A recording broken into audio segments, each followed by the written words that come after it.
Well, it's time for part two of lessons I learned going from wildlife photography to, well, wildlife filmmaker. And if you didn't watch part one, I'll put it down in the description below.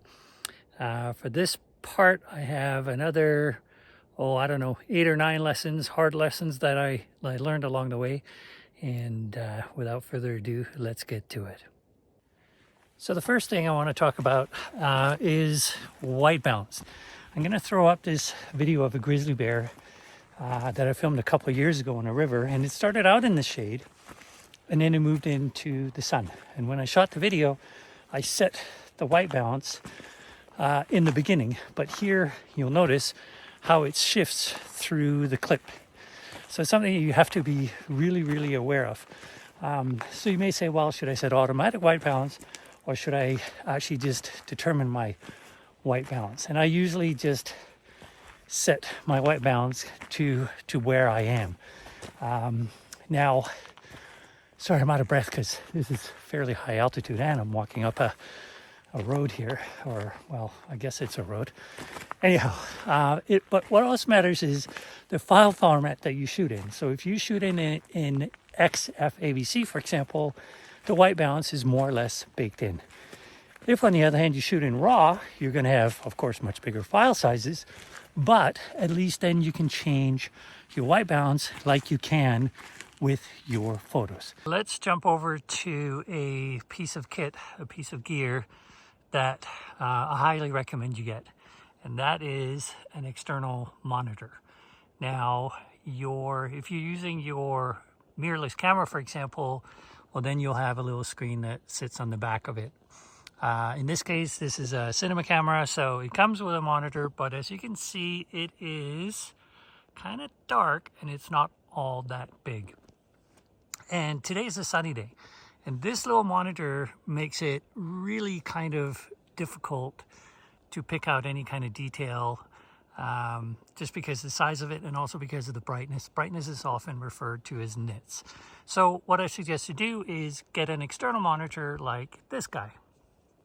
And if you are going to shoot in really bright conditions a lot, then I recommend that you get one that's quite bright. Hey, you can see my reflection in there, but anyway, I'm pointing at this one. So I suggest you get one that's quite bright. This one goes up to about 2000 nits. I don't have it all the way turned out, but you can see what a difference there is between this one and this one. There's quite a big difference. And while we're talking about camera parts, here is something else to be aware of, and that is battery. Now, this battery, it lasts about, I don't know, maybe about 2.5 hours or so. So if you're out on a long day of shooting, you're going to need additional batteries. This battery is insanely expensive if I was to buy a second one. So what I have on order is a V-mount battery, and the V-mount battery is just like a big block that is going to go, these rails are going to get backed up.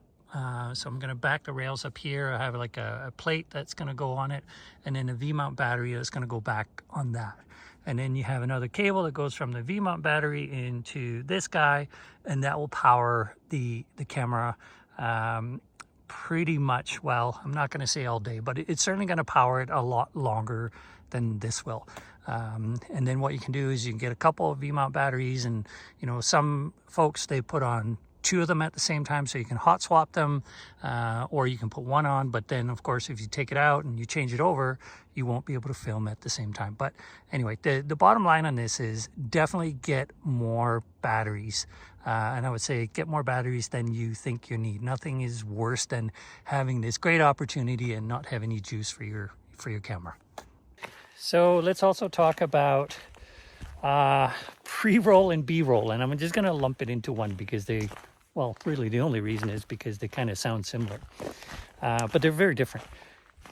B-roll is something you put in your video to really give the viewer a bit of a breather, a bit of a break.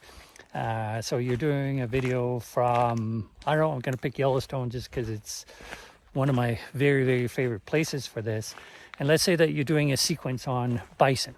Now, if you do 4 minutes of straight bison, the viewer is kind of going to get tired of all the bison stuff.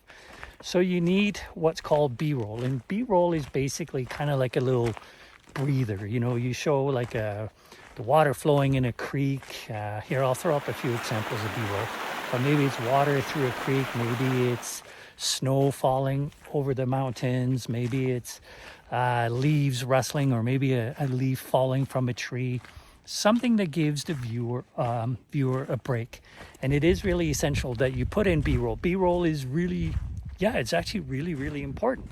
And I would say when you think you have enough B-roll, maybe just put in a little bit more. And the other thing it does is it kind of makes your other footage a little bit more special, right? Because you're not overwhelming your viewer with just subject. You're giving them a little break, and then you're bringing back your awesome bison footage. And that's what B-roll is really for, is to give your viewer a break.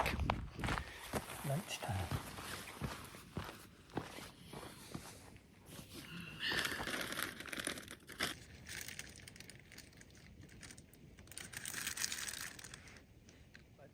Pre-roll is something that you're going to find on cameras more and more these days.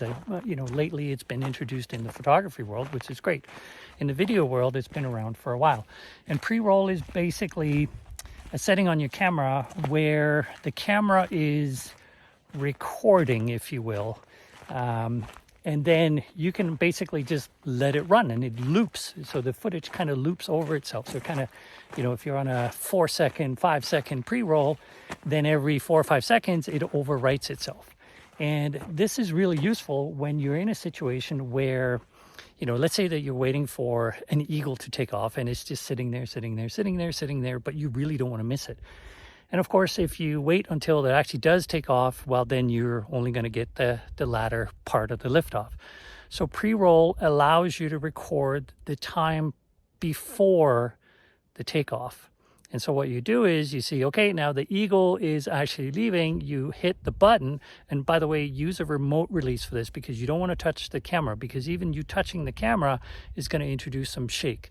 So you get either a wireless or a wired remote, but just make sure that you have it in your hand. You see the eagle take off, you click record, and guess what? Now you recorded the 4 seconds before it took off, and then also that 1 second where it did take off. And that's basically what pre-roll it is. It's an immensely useful tool. Make sure you know how to use it. You've got your footage done. And now the question is, what the heck do you do with it? Well, you have to process it, much like you do with a photograph. With regards to programs, there's basically 3 that I'm familiar with. There's a bunch of other ones as well, but there's 3 I'm familiar with, and I've used 2 out of the 3. The first one is Adobe Premiere, and I don't use it largely because, well, I don't like the subscription model, to be honest. I don't like having to pay every single month to use the software. And that was, I think, one of the big reasons why I started with Final Cut Pro, which is Apple's program. And if you're in the Apple universe or ecosystem, then, that might be a program that you'll end up using. You can use iMovie if your needs are very, very basic, but beyond that, you'll need something that is broader in scope. So I started with Final Cut Pro because you can buy it, and then you don't have to pay a monthly subscription. And I like that idea. And I've been very happy with it for the most part. It's very intuitive to use. If you used iMovie, it works very, very similar to that. But even if you haven't, it's like I said, I find it quite intuitive. And there's a lot of good YouTube videos you can watch that will help you along. But recently, I downloaded the free demo version of DaVinci Resolve, that is. And it's definitely more complex to use, but once you get the hang of it, I actually like that even better. I think I have basically a week under my belt with it, but so far I quite like it. In terms of functions, you're going to find, I'm going to say, and this is a guesstimate if you will, but you're probably going to find about 95-98% of functions in all of the programs. And then you can have a debate about, which one does what better. And I can't answer that for you, but what I can tell you is, if you want something that's fairly intuitive to use, I would look at Final Cut Pro. If you don't like the subscription model and you're used to the Adobe universe, maybe you'll go for Premiere. If you're starting from scratch, I would try DaVinci, because the free demo that they have does a lot. I don't know what percentage, but it does a lot of what the full version does. And that's the one I'm using now. And that's probably the one I'll end up buying. Let's talk about music and sound next. And this is also brutally important, because if you don't get it right, it will break your video. You could have the best footage you can imagine, but if you put it to an awful soundtrack, or maybe you have the wrong animal sounds in there, it's going to be awful, and it's going to be something that is going to turn your viewers away in a hurry. So if you ever watch these, the famous nature programs on TV, pay attention to the sounds. Take a drone shot, for example. Let's say that it's a drone flying over some whales, and and you see one of the whales breathing out, right? And it makes that sound. That's my bad imitation of the sound. But the thing is, drones don't record sound, at least not generally. The filming drone, if it did record sound, well, you just hear the sound of the drone.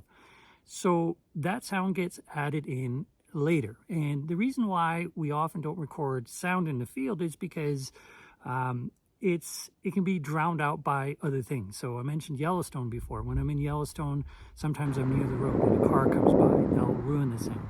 Or there's other people around you who are chatting, that will ruin the sound. Or maybe it's just really, really windy and you can't isolate the sound of whatever it is you're recording. So a lot of times the sound has to be added in after the fact. So you have that bit. That's really important, that of course you get the right sound in that case.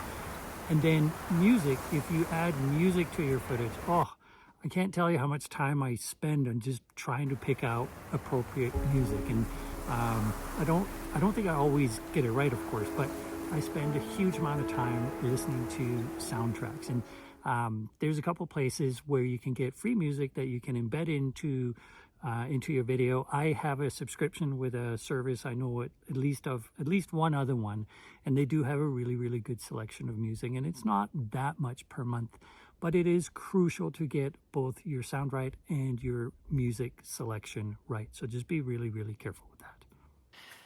So there's one subject I mentioned in previous videos, but I want to put it in this video too, because I think it is just that important, and that is, make sure you vary your shot selection. And what I mean by that is, you have your grand view where animals small in the environment. You have sort of like your mid-range shot. You have your close-ups. Do things like the eyes. Maybe it's feather detail. Maybe it's the feet. But really, really challenge sort of your own creativity. Maybe you have like a low angle where you're shooting up, so you kind of get an imposing look, or a top-down shot where maybe there's shadows at play. Maybe you have access to a drone, or you're in a place where you can fly a drone, so you take some drone footage. You could have a slider, or maybe you have a crane, but I think you get the idea.